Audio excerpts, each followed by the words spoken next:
How you doing, folks? Welcome back to Raw to Rageous. I'm Bobby. It's October 3rd, 2019. I'm sitting in the tree stand, just got up here and got situated. It's about 5:20 p.m. The lunar transit happens in about 25 to 30 minutes. So I'm in the front end of the window right now. The wind is out of the north. It should die down before dark.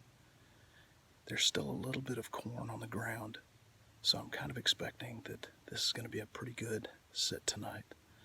There is a lot less corn than there was last night, so the deer have absolutely been in here. So we're going to see what happens.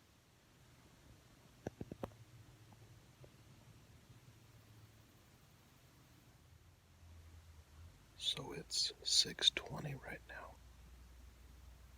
and the wind has really settled down. So it's obviously the next day.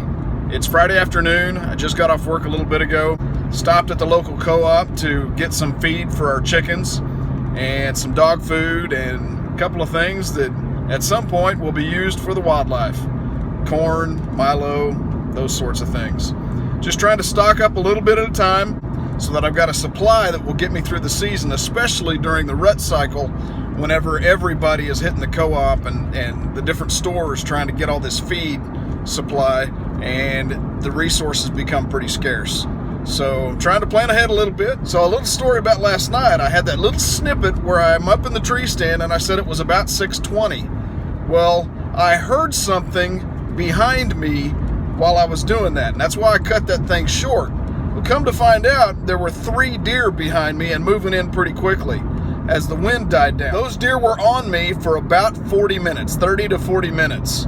And I was just about to pop the biggest one of them all until I noticed that the 2 behind her were 2 yearlings that I recognized from the camera shots that I have as having lost their spots about 2 or 3 weeks ago. And I don't shoot, if I can possibly avoid it and know what I'm doing, I don't shoot does that still have yearlings with them. And they need their mama right now. So I made the decision to pass on the shot, but they came in exactly the way that I expected them to come in, with the moon being where it was, weather pattern doing what it was doing. So I'm going to spend a little quality time with my wife this evening and go watch a football game. Tomorrow morning's going to be a little bit different than it usually would be. We just had a front move in that lowered the temperatures from yesterday to today, even 2 days ago, about 20 degrees.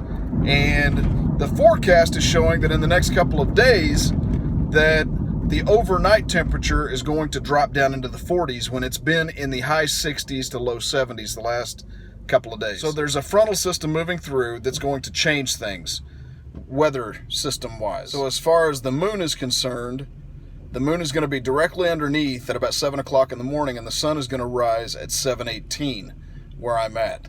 Now, the big deal there is that the moon and the sun are going to be completely opposite each other, with the earth directly in the middle.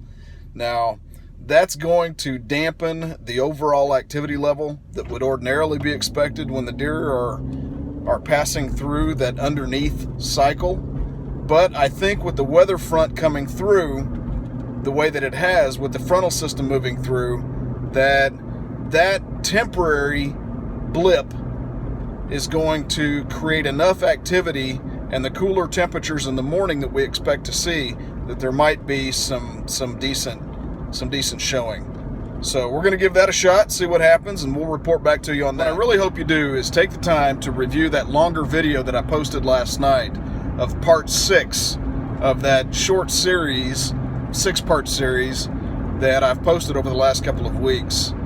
That last video, part 6, will undeniably change everything about the way you view deer hunting.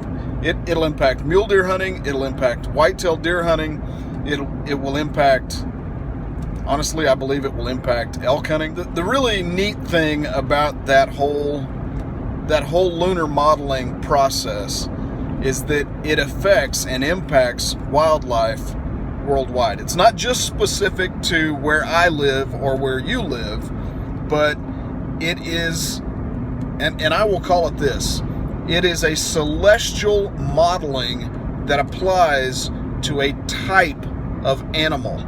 And as such, it literally has global application. So if you haven't done it yet, drop a like, drop a subscribe, pass this on to your friends, forward it, share it, do all that stuff.